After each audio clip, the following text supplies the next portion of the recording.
Hello everyone, welcome back to another episode of r/EntitledParents. In today's episode, invite me to your birthday, or else. Parents hit me over me telling them to not dare hit me. The reason my cousin doesn't talk to his mom. Before we get started, make sure to subscribe so you will never miss a video. So let's get started. Invite me to your birthday, or else. The story takes place a few years ago, around my brother's birthday. Growing up, birthday parties for the whole family were mandatory, but they were mostly used as an excuse for everyone to tell you that you weren't good enough in exchange for mediocre presents. As such, I stopped having birthdays the moment I moved out, but B dutifully kept inviting the whole family until this event. Our parents had gotten divorced the year prior, and B decided to have his birthday at Mom's apartment. I think he was turning 20 years old. This meant that he could use the size of the home as an excuse not to invite entitled Uncle EU and his family, who are particularly aggravating if they are not accommodated. Since our parents are on great terms, Dad showed up too. Unfortunately, he had some bad news. EU, a man in his late 40s, had somehow found out that he wasn't invited to B's birthday. He had then proceeded to call his mom, entitled Grandma, EG, to tell on B. EG then called Dad and told him that if EU wasn't invited to the party, EG and Grandpa wasn't coming either. B really loves EG, and can't bear to disappoint her, so he was very torn on what to do. The best option we could come up with was for B to call EU and tell him that he'd forgotten to send the invite, and hoped that was good enough, for example. So that's what he did. We only heard B's side of the conversation, but Mom and I were trying so hard not to laugh audibly. Oh EU, hi. Yes, I'm calling because I realized I completely forgot to send you an invitation for my birthday today. Can you make it? Oh, you're busy today? Oh no, I'm so sorry. Yes, I'm obviously completely devastated. Guess we'll have to see each other another time then. Yes, bye-bye. He tried so hard to sound genuine, it was hilarious. Dad wasn't as amused, since it's his family members. EG still didn't want to come, but she came over a few days later when it was all resolved. Since then, B has been allowed to have his birthday the way he wants it. We still use the phrase, yes, I'm obviously completely devastated, as an inside joke to this day. I am getting married later this year, and there are a few family members on the guest list that are there only to keep peace in the family, though some aren't invited, and I don't care who it upsets. If any of them can't make it, I'm going to be sure to tell them that I'm obviously completely devastated. My wife and I eloped. We had a package wedding at Lake Tahoe. It was wonderful and very romantic. Hahaha, our family uses the phrase, you can see how heartbroken I am all the time.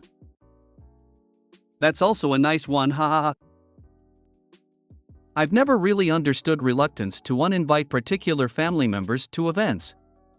I'm more straightforward than that. I just tell them, to their face if need be, your behavior is terrible and because of it, you're not welcome at the event because I can't trust you to not ruin it for everyone. Then, if they have a temper tantrum, I tell them this is exactly what I'm talking about. Were you abused as a child? Many of us who have trouble setting boundaries weren't allowed to have boundaries as a kid, or ever allowed to say no to anyone bigger. Why do people knuckle under to entitled family members? That only encourages and enables their bad behavior. The only thing B should have said to EG was, sorry you can't make it. Maybe next year. Our family is super toxic.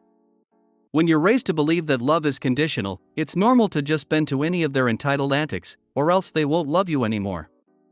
Both B and I are aware of these dynamics now, but B doesn't like to start unnecessary drama. I don't know if he'd do the same thing if it happened now, but it's possible.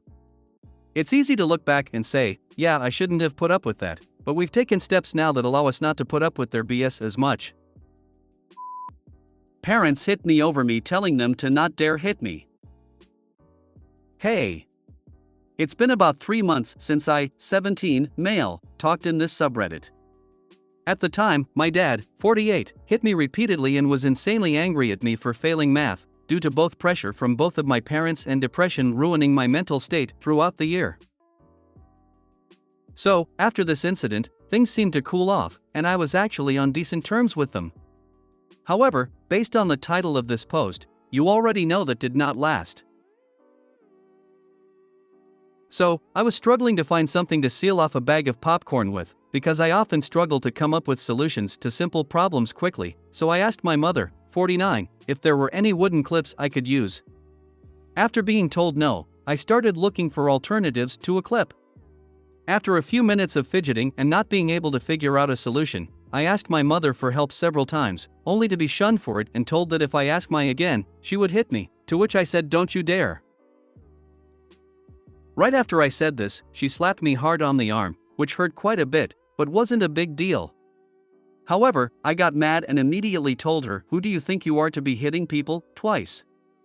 Of course, she kept arguing, but by that point, I was fed up. So, I found an alternative and sealed the bag up. Following this intense encounter, my sister, 21, heard the whole thing, so she threatened to tell my father, to which I paid zero attention and just wanted to move on without further conflict. My father is a very power-hungry individual, so this was gonna be problematic. Unfortunately, my sister's a massive snitch. So, after threatening me with it, she told my father, who was livid, because I'd disrespected my mother. Not her, for literally hitting me for telling her to not dare hit me, but me? I knew something bad was about to ensue.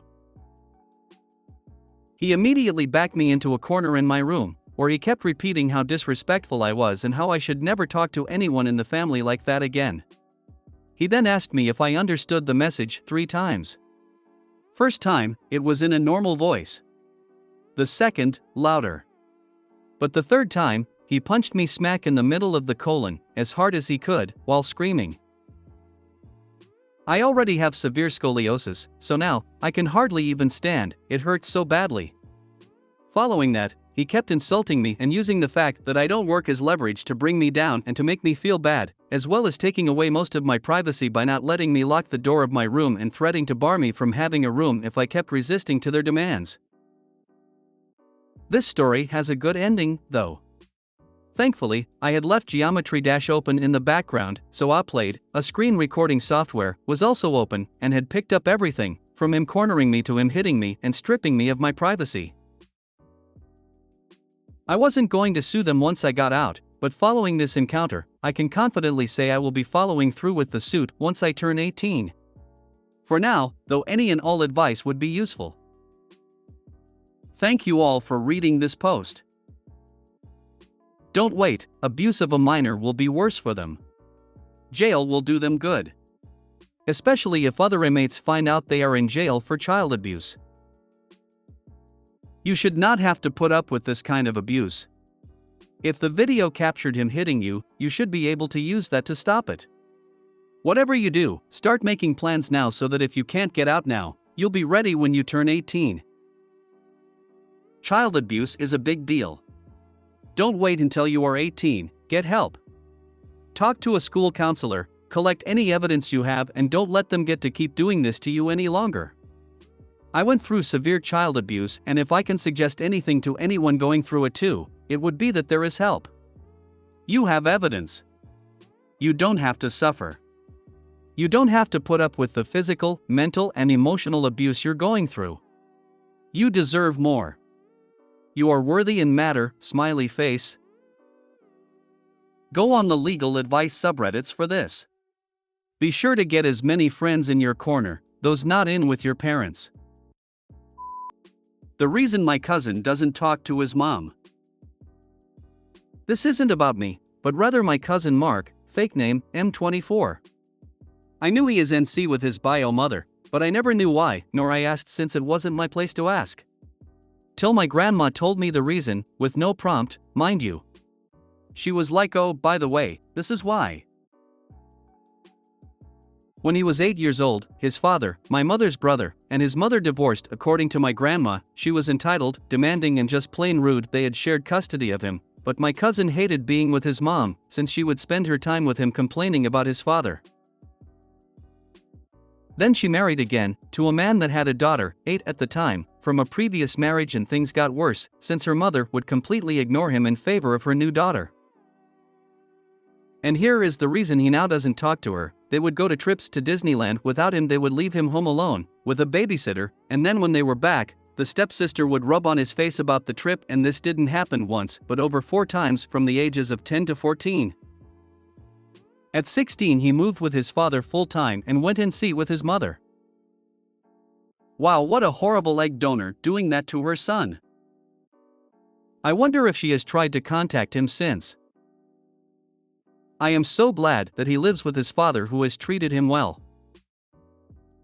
I hope his egg donor realizes that if she ever needs anything from her son, she is highly likely to be shown the door.